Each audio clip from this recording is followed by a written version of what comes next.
All right, I thought we'd start off with a nice view of some of the storms that are rolling through the area for tonight.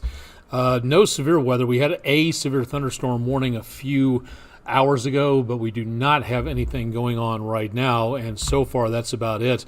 Getting a lot of rainwater kicked up on the highways and byways around the mid-south, or around the Tennessee River Valley area for tonight.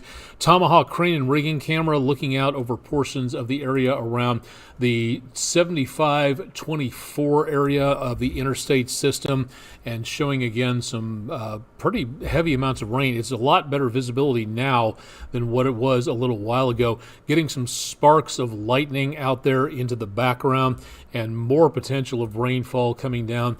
We do have some more thunderstorms forming down into northeastern parts of Alabama, and that is where we could be seeing the potential for some more activity coming up as we go into overnight. Looks like we took a bit of a power hit there. I'm Chief Meteorologist Austin Onig. This is Weather Overtime. This is our online video weather blog enabling you, the viewer, to ask questions if you have anything in regards to questions about the forecast. We'd love to be able to check in with you wherever you happen to be. We cover southeast Tennessee, north parts of Georgia, northeastern Alabama, and back into around the far western area of North Carolina. So we'll continue to see the potential of more of this activity into the weekend. We'll take a look at the forecast for Cinco de Mayo coming up on Sunday. It's also Star Wars Day coming up as we go into Saturday. Also Free Comic Book Day. We'll take a look at that in the weather forecast in just a little bit, so stay tuned for more. Lookout Mountain out there someplace. You're looking west from the Plainview Outdoor Advertising camera, and a lot of rain and haze, and probably a good possibility of fog out there into the rest of the evening. So good possibility of that causing some delays as well as with the rainfall. Downtown Chattanooga, not a lot going on at this point. We're going to continue again to see more potential of some more scattered showers. We needed the rainfall. We are behind for the year at least by 2 inches, maybe by a little bit more.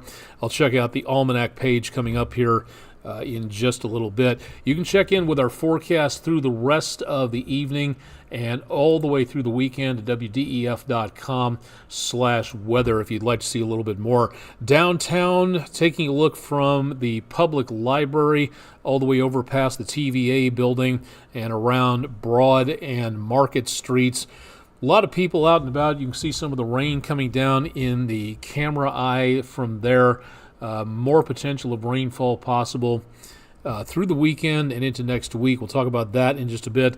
Not seeing a lot of problems into and around the area of downtown. This view from the Patriot Concrete camera, you were able to see Lookout Mountain a few areas earlier, but right about now it's a little bit on the dark side, kind of hard to see that. So we'll turn the camera around and see what we can see looking toward downtown.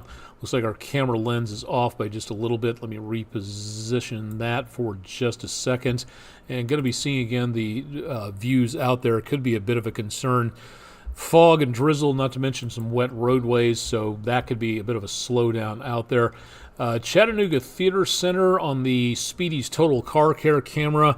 Not too many folks out and about downtown with rain falling. Not too many folks on the footbridge either. So looking across Coolidge Park, the Tennessee River, and over toward downtown Chattanooga. This is called the North Shore area, if you've ever visited here. And not going to see too much, it looks like, on the Chattanooga Zoo webcam as we see this also looking off to the west. It was a spectacular sunset on this view from yesterday, but not picking up too much for right now. So let's turn that camera around and see what's going on over toward Erlanger Hospital, which is visible for right now. We've got some camera rain area out there sticking around. Some fog showing up in the foreground over toward the Chattanooga Zoo area around the railroad tracks, and otherwise looking at gray skies all the way on through. Temperatures out there, whoops, that was the wrong one. Sorry, we'll get back to that in just a little bit.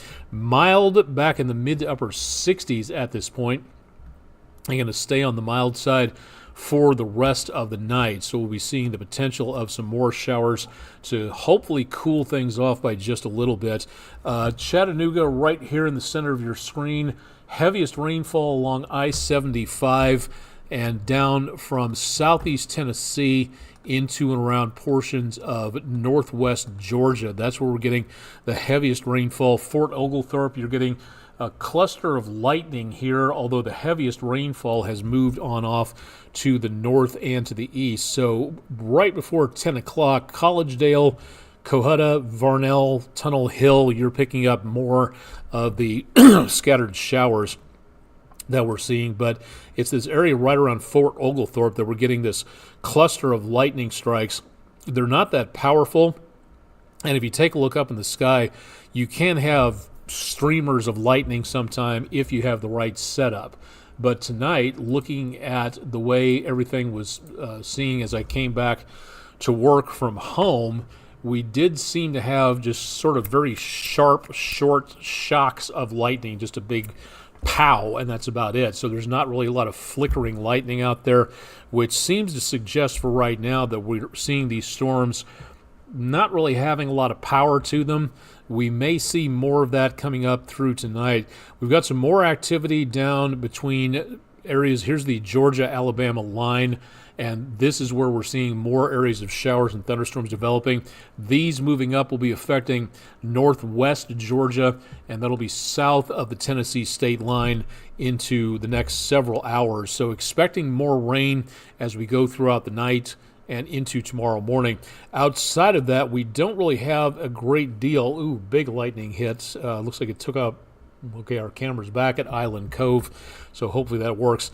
Between Tennessee Highway 27, I keep wanting to call this Interstate 27 for a reason, between Soddy Daisy and over toward Cleveland, around the area between I-75 and did it again, Highway 27 and 127, cluster of some showers, some very small lightning strikes just around the Tennessee 27 area, but really not much more than that. So we are decently quiet. There's no warnings showing up whatsoever at this time, and hopefully it stays that way, that we won't see anything else taking place. The only watch boxes we have at this point, way back over into around Texas. We've got a tornado watch there into northwestern Texas, basically. Eastern areas of Mississippi, special weather statements down around the Alabama-Mississippi line. Excuse me, not much more than that. Some special weather statements up toward Nebraska, New York State, upper New York State, northern areas of Vermont. Pardon me, a lot of root beer tonight. Decently quiet all the way around. So for right now, again, we just don't see too much of anything really occurring. We may see that potential of more showers and thunderstorms through the evening and into tomorrow. And outdoor activities, that's where you're going to need plan B, just to make certain that you are ready to go back indoors again. Heaviest activity now, even close to us, is up around portions of I-40 between Knoxville, Crossville, Cookeville, and Nashville.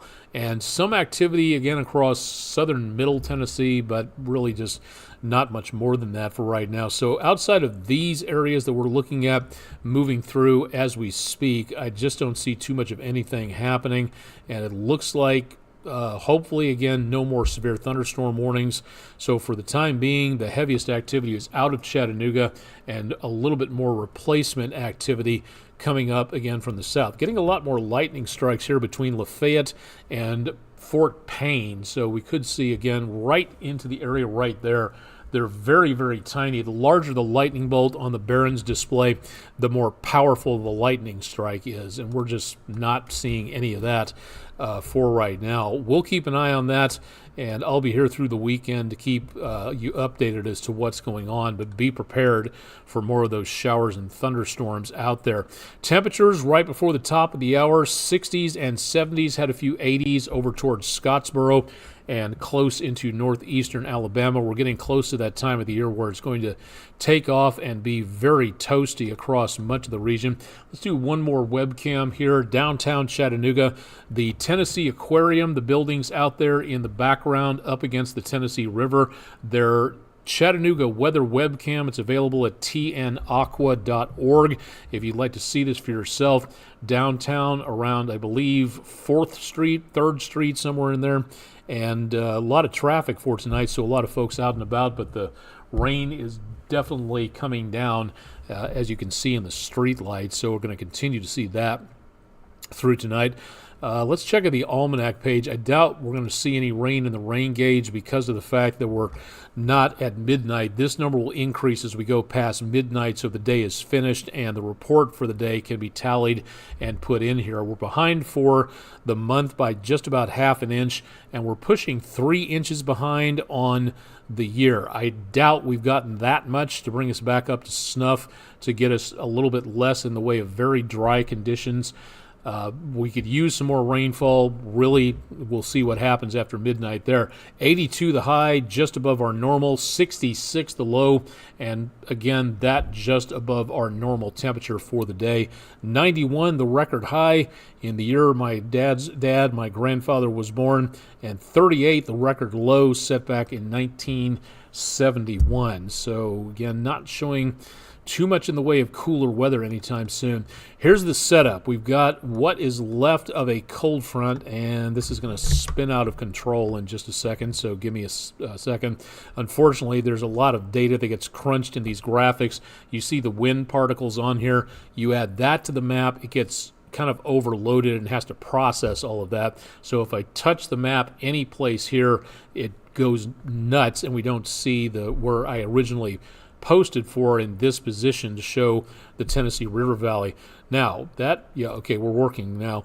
We have what's left of a cold front sliding north of us. That could irritate more showers and thunderstorms, but it's more the instability in the atmosphere, the very moisture-rich atmosphere of the southeastern United States that is providing the fuel for these thunderstorms. We've got a good onshore flow from both the Atlantic and to a certain extent from the Gulf. So we do have some moisture out there that'll power these thunderstorms and fuel them up, and more activity possible. But the threat of severe weather at this point, I'm just not seeing it for the time being. Now, this next storm system will be kind of like the last storm system that we had. It's going to move up to the northeast. It'll drag a front behind. It'll develop a new area of low pressure, lather, rinse, repeat, and then we will see the potential for more of these storms coming on through Saturday, Sunday, Monday, and then next week a bit of a break, almost, but not quite.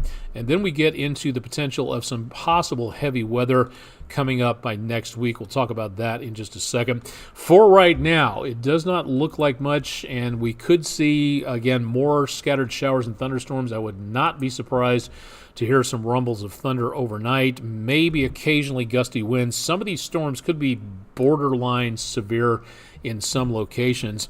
Lower 70s to mid to upper 80s, depending on who gets the sunshine, who gets the maybe some clearing skies out there. Probably a lot warmer down to our southwest, but again, with the thunderstorms out there, a lot of these temperatures will be in flux. They'll be a lot cooler where the rain and clouds block out most of the sunshine there. For Sunday morning, that's where we see less happening in the way of rain. Next part of that system, that next storm system on the way. But once again, that's not really going to give us any cause for concern. South of that front, we get a more widespread chance of showers and thunderstorms.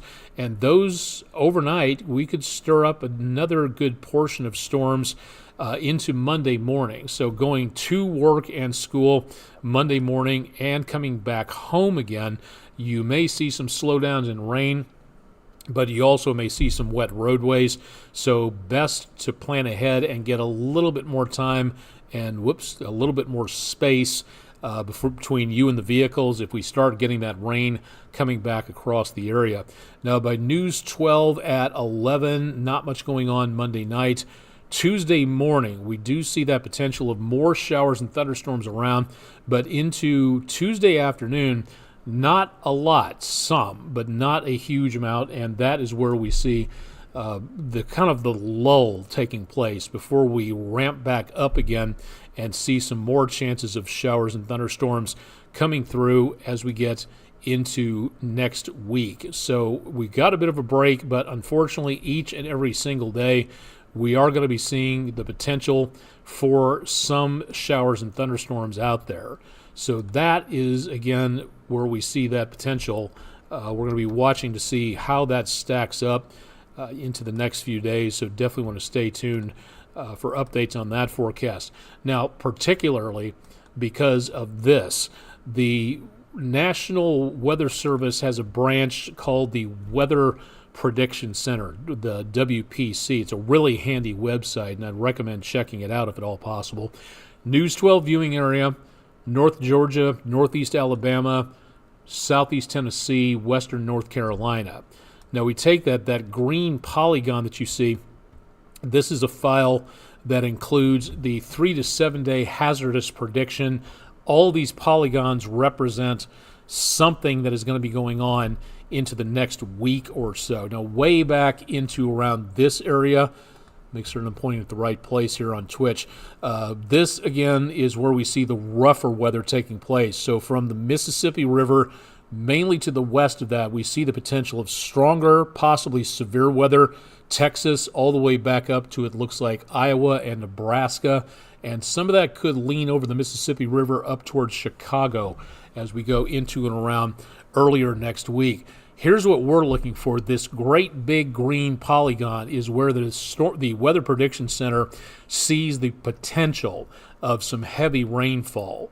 For right now, it's a little bit early to take a look and see just what we may be looking at for now. But, and this is kind of writ large, because in the next several days we'll be able to kind of narrow that down a little bit and show a little bit more. Notice we're on the southern edge of this. Not all the area is within that particular location of that polygon. So for right now, this could drift back and forth. This could shrink. This could grow. This could wind up being a very heavy rain event for portions of the area as we get into the next couple of days, toward the end of this next week, I should say. Now, that being said, heading into around next week, let me see if this is updated yet or not. Toward Wednesday of next week, it is possible that we could see widespread across the area, at least another inch or so going on Wednesday on the QPF, or the quantitative precipitation forecast. Spreading this out a little bit more between, here we go, from days 6 to 7, Wednesday through Thursday of next week. The forecasts are calling for what looks to be a pretty heavy load of rainfall coming on through. It looks like the worst of the worst will be from Nashville back to around portions of the Mid-South. That dark purple category that you're looking at right there is showing right about 2 inches or so on the color key, and some of that happens in and around the News 12 viewing area. And remember the topography around here. If it rains on one side of the mountain, that water rushes down, collects in those valleys, and that can really aggravate the potential of maybe some flash flooding taking place. So for right now, the potential is there. Whether or not this forecast pans out, we're really going to have to pay attention to that. And let's do the entire week and see how much we wind up with in the next 7 days. This is where we could make up a lot of the deficit for the rainfall, but from now tonight until next Friday night, could be the potential of 3 inches from the Mississippi all the way back up to portions of the upper Ohio River Valley. All that water's got to go someplace. So if that stacks up very quickly, some locations, we might be looking at the potential of some problems. So that is definitely something that we are going to have to keep an eye on. This forecast that you're looking at here and that polygon map I just showed you, that will change over the next several days. So keep it tuned to News 12 if you're in this area, or if you're not, we just want to keep up to date on things. We'll keep you advised as to what's going on. So for right now, we're seeing again the potential for a lot of those problems continuing for rain. We need the rain. If we get that much of it, again, kind of iffy right now, but the cut large and kick in place forecast does show that potential for some heavier amounts of rainfall coming on through. From Island Cove Marina and Resort, Lake Chickamauga, where the Tennessee River flows through, Hunter Road making its way back up to the northeast around portions of those big mountains and hills out there. Intersection with Hunter Road and Tennessee 58, I should say, going on through. Not too many people out and about on the waters, and getting the occasional lightning strike from time to time. So we are seeing some decently quiet weather for now, but more potential of lightning coming up as we go into the next several days. So for tomorrow, a lot going on. We'll talk about Free Comic Book Day in a minute. Star Wars Day, again, may the 4th be with you. And looking at more chances of showers and thunderstorms for Saturday, Sunday, and Monday. That'll be the greatest chance coming up here. Tuesday and Wednesday, that's where we see that potential of less amounts of rainfall. So we're looking at more isolated activity, but the important thing is it's still going to be possible. So if you have any outdoor plans, I know there's a lot of things like where I was at Red Bank Elementary for today. Field day activities going on. So if you've got any plans for outdoors, that is something that you really need to pay attention to, because you get all the kids outdoors, and then with thunderstorms off in the distance, it's time to get everybody back inside again as soon as possible. So please make certain that someone on staff is keeping an eye on what is going on to make certain that everybody stays safe. If you can see lightning or hear thunder, it is time to get back indoors and to make certain, again, everybody stays safe. So, again, not too bad on the temperatures, very much on the warmer side next week. Going to be kind of sultry out there with all this moisture coming out of the sky. And then this is where Wednesday, Thursday, Friday, that's where we see the potential of maybe some of that heavier rainfall coming on through. It's not quite a severe weather situation, but it is a situation that needs to be monitored and you need to plan ahead for. If you live, work, or drive through any low-lying areas, that's where you need to make certain that you're paying attention, because debris can stack up, block drainage sites, and raise water levels where you're not expecting a flood. You may get one. If you're not paying attention, you might drive right into it. So let's be careful out there. Let's keep it tuned to News 12, and we'll keep you updated on that potential as we go into the next few days. But again, I don't think it's going to be a washout all the way on through, but I do think that we need to be very cautious on here. Cinco de Mayo celebrations outside, you may need to move them back indoors again. Very mild on the temperatures, back in the mid-80s or so. All the way through next week, not bad. Next Thursday is National Butterscotch Brownie Day, if I recall correctly. And Thursday is actually, if I'm also not mistaken, National Miniature Golf Day. So for that, you may see some problems, with some heavier rainfall outside. We'll keep you updated on that. Now, we've talked about this a lot in the last few days.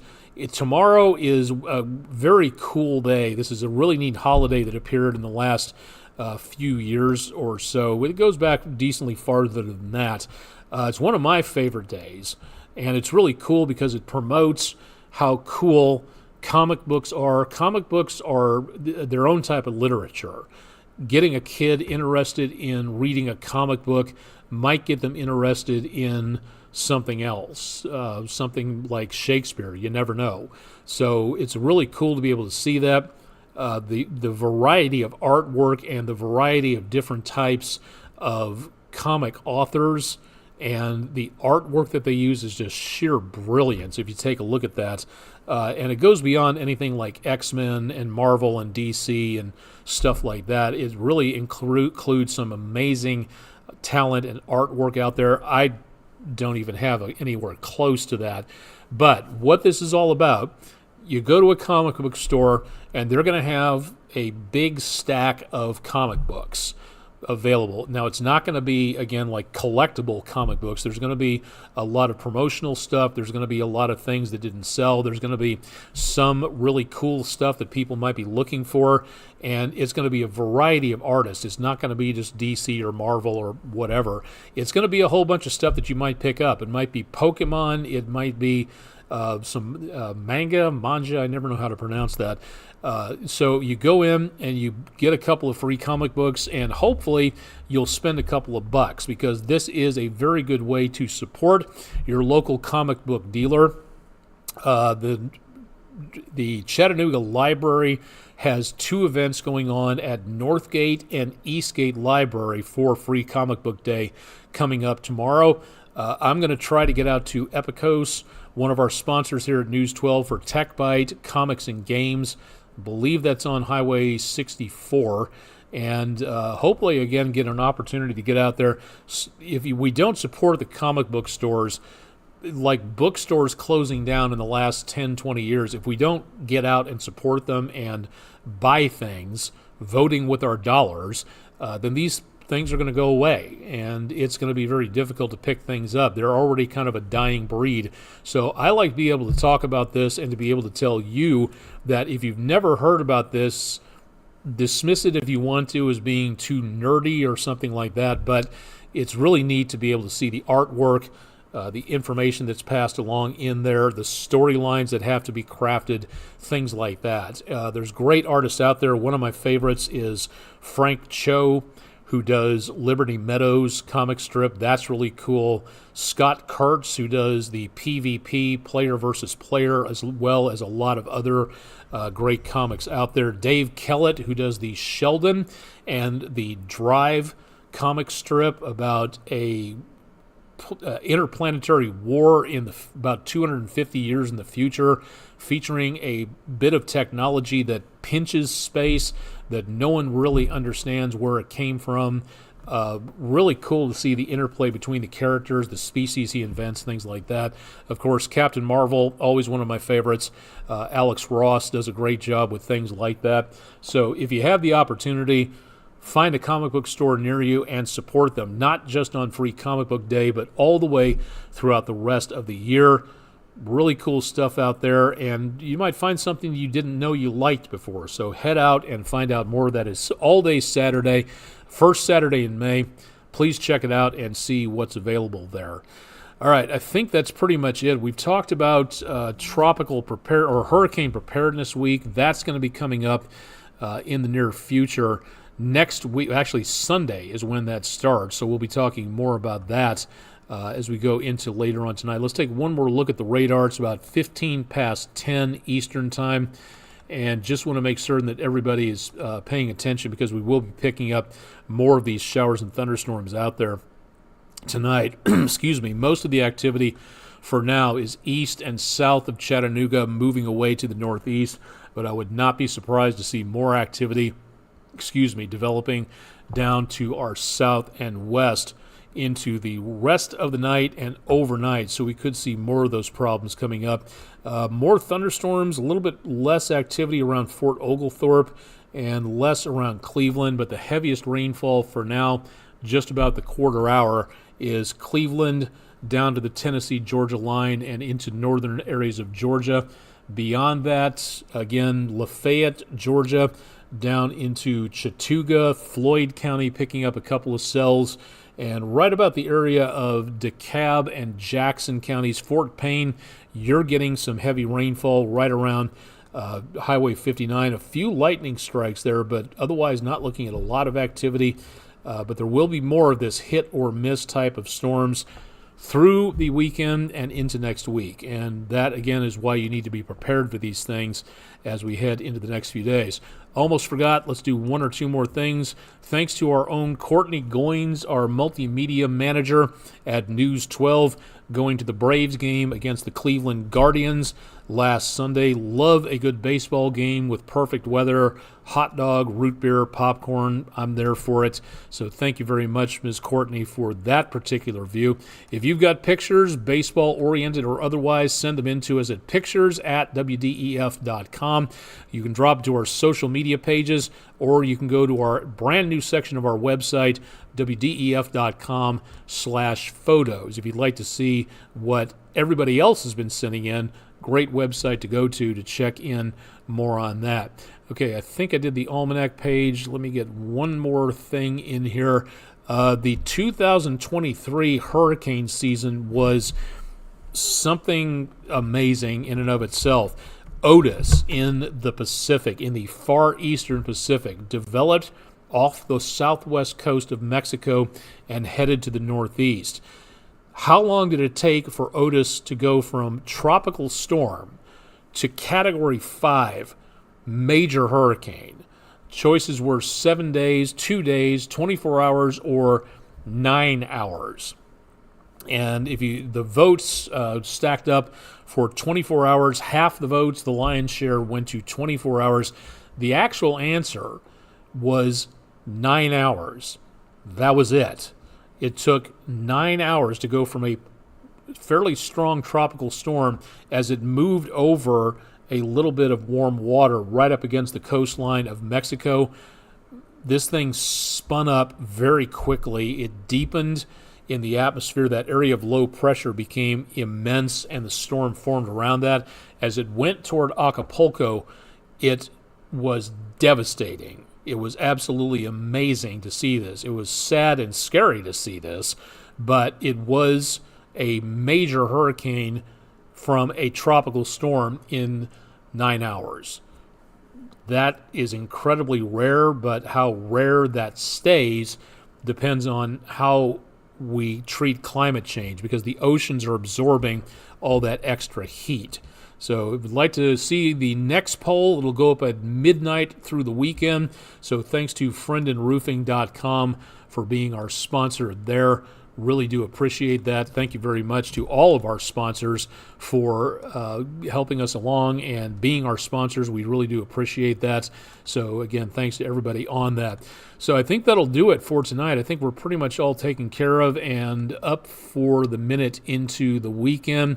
So we'll go ahead and start to close this down for Friday night. We've been on for about a little bit more than half an hour, so I guess we had a decent amount of stuff to talk about for this evening. Thanks to everybody on Twitch and YouTube for following along. Really do appreciate the new follows out there, and if you like what you see, spread the word. Show everybody else what we do here in our weather blog, and we'd love to be able to kind of spread that out for everybody to take a look at. So again, thanks to everybody. I'll have your weather into the weekend on Saturday and Sunday.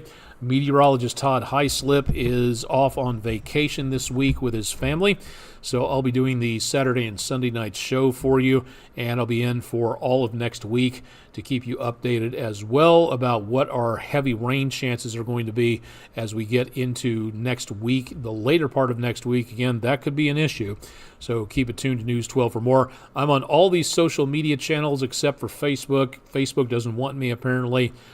Tried to log back in again, but they will not accept my credentials after someone tried to hack me. So if anybody works for Facebook, quoting Chandler on Friends, your hotline ain't so hot. So would love to be able to get back onto Facebook, but it looks like my Facebook days may be over with, whether I like it or not.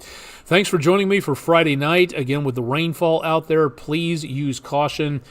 Slow it down. Make certain you're taking it safe out there, and stay tuned because we'll have more coming up through the weekend. I'm Chief Meteorologist Austin Onek, live and direct from Chattanooga, Tennessee. Stay tuned for more with News 12 through the weekend.